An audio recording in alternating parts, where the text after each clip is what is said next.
দেখুন, আজ সকালে তৃণমূলের বিবৃতিটা, যেটা অত্যন্ত দায়সারাভাবে কুণাল ঘোষ পড়লেন এবং পড়া শুরু করতেই সেই সময় ঠিক শটান ববি হাকিম তার পাশ থেকে উঠে দাঁড়ালেন এবং ওই বিবৃতিটাতে বিজেপির ওপর প্রায় গোটা দায়টা চাপিয়ে দেওয়া হয়েছে। বিস্ময়কর। দেখুন, একটা জল্পনা আবার বলছি প্রবল হচ্ছে যে ববি হাকিম বা কলকাতা সংলগ্ন একাধিক পুরসভার মেয়ররা পদত্যাগও করতে পারেন কয়েকদিনের মধ্যে। আমি নাম বলবো না, কিন্তু একজন মেয়র সেরকম ইচ্ছে প্রকাশ করলেন, অবশ্যই আনঅফিসিয়ালি।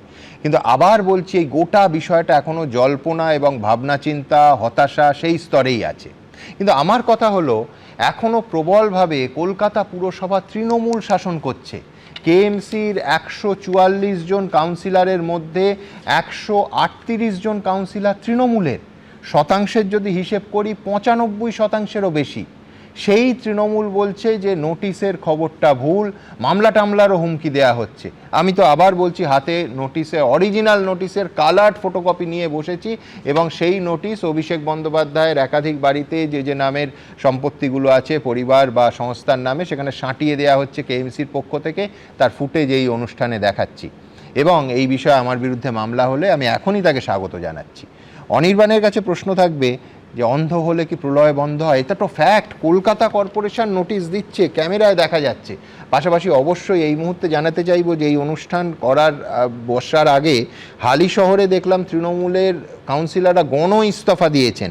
16 জন কাউন্সিলর একসঙ্গে পদত্যাগ করেছেন। এবং অবশ্যই অনির্বাণের কাছে এটাও জানতে চাইব, দেবলীনা বিশ্বাসের যে মারাত্মক অভিযোগগুলো পার্টির তরফ থেকে অনির্বাণরা কিভাবে দেখছে। প্রথমেই বলি, দেখুন, success has many fathers, failure has none. যার ফলে এখন হেরে যাওয়ার পর বহু কথা শুনতে হবে। সেটা শুনেও লড়াইয়ের ময়দানে থাকার দম যাদের থাকবে, আগামীতে তারা আবার ফিরে আসবে, এ নিয়ে আমার কোনো সন্দেহ নেই। কারণ 2021 সালে আপনার খেয়াল রাখবে, অমিত শাহ তিনি অত্যন্ত সুচতুর একজন রাজনীতিবিদ, পজিটিভ সেন্সে বলছি, খারাপ সেন্সে নয়, তার অত্যন্ত বুদ্ধিমান। কিন্তু 2021-এ যখন তিনি আপকি বার 200 বার বলবার পরও 77-এ আটকে গেছিলেন, বিজেপির মতো একটি স্ট্রাকচার্ড, অর্গানাইজ, ভীষণ ডিসিপ্লিন দল বলে যাদেরকে বলা হয়, তাদের তরফ থেকেও কিন্তু অমিত শাহকে নিয়ে কম কথা হয়নি। এমনকি তথাগত রায়ের মতো বর্ষিয়ান নেতা কৈলাস বিজয়বর্গীয় এবং দিলীপ ঘোষকে নিয়ে যা সব লিখেছিলেন, নাম করে যা সব লিখেছিলেন, সেগুলো সাধারণত আমরা ভদ্র কোনো আলোচনায় বলিই না। যার ফলে হেরে গেলে বহু সমালোচনা শুনতে হয়, বহু কথা শুনতে হয়। সেখানে সবটা যে অন্যায় কথা সেটাও আমি বলছি না, সমালোচনার মধ্যে অনেক। পাশাপাশি ওই প্রবাদটা বলবে না, when the sun shines everything shines together। যখন সূর্যালোক থাকে অনেক কিছু ঢেকে যায়, যেটা সূর্যাস্তর পরে বোঝা যায়। ঠিক কথা। এবং ওই জন্য আমি একটা কথা বলি, দেখুন, success, nothing succeeds like success একটা কথা আছে। আবার আসলে নাথিং ফেলস লাইক সাকসেস। কারণ যখন আপনি সফল হচ্ছেন, ব্যর্থতার যে কারণগুলো অনেক সময় জমা হতে থাকে আপনার চোখে পড়ে না। কিন্তু সমস্যা হচ্ছে, নির্বাচনে জয় থাকবে, নির্বাচনে পরাজয় থাকবে। কিন্তু যারা আমরা রাজনৈতিক কর্মী, যারা রাজনীতিতে, মানে যাকে ইংরেজিতে বলে we have our skin in the game, ব্যক্তিগত ইন্টারেস্ট নয়, পলিটিক্যাল ইন্টারেস্টের জায়গা থেকে আমরা এটুকু বুঝি যে পালিয়ে যাওয়ার সময় কোনটা, সেইটা তারাই হিসাব করে যারা প্রথম থেকেই পালিয়ে যাবে ঠিক করে রেখেছিল। আর যারা পালিয়ে যেতে চায় না, তারা যেভাবে হোক লড়াইতে থাকবেই। এখানে আজকে যে নোটিশের বিষয়ে আপনি প্রশ্নটা করলেন, আমি আজকে সকালবেলা আনন্দবাজার পত্রিকা একদম ফ্রন্ট পেজে যেটা দেখছিলাম, যে বোধহয় 40-42টা মতো প্রপার্টিতে আপনার অভিষেক ব্যানার্জির নামে নোটিশ ইত্যাদি গেছে। এবার দেখুন, অভিষেক ব্যানার্জি মানে কে এখানে? This is the first question. আজকে কেএমসির যে পোর্টাল আছে, সেখানে ধরুন আমি আমার নাম দিয়ে যদি সার্চ দিই, আমার নামে কি আমি একমাত্র ব্যক্তি যে কলকাতার কর্পোরেশনে আছি? আপনার নাম দিয়ে যে সার্চ লিখে আপনি একমাত্র ব্যক্তি, সুমনদের নামে একমাত্র আছেন? অভিষেক ব্যানার্জি খুব আনকমন নাম নয়, না একেবারে না। সায়নী ঘোষ কোনো আনকমন নাম নয়। অনির্বাণ, আমরা 17টায় ইয়ে করি, তার কারণ আমরা কিন্তু প্রথম মুহূর্ত থেকে এবং এই অনুষ্ঠানে গতকাল থেকে, তার আগে থেকে যতবার বলেছি 17 সংখ্যাটায় স্টিক করেছি। কেন করেছি বলছি, সেটা হতেই পারে 40, 42, 46, কিন্তু আমার হাতে তো নেই। আমার হাতে 17টা পর ক্রনোলজিক্যালি 1 থেকে 17 আছে।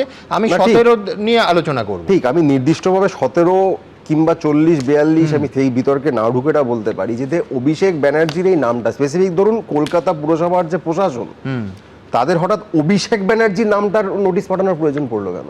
এই যে আরবিট্রারিনেসটা, ওয়াই অভিষেক ব্যানার্জি ইটসেলফ? দেবজিৎ সরকার নামটা নয় কেন? মানে এই দেবজিৎ নয়, অনির্বাণ ব্যানার্জির নামটা নয় কেন?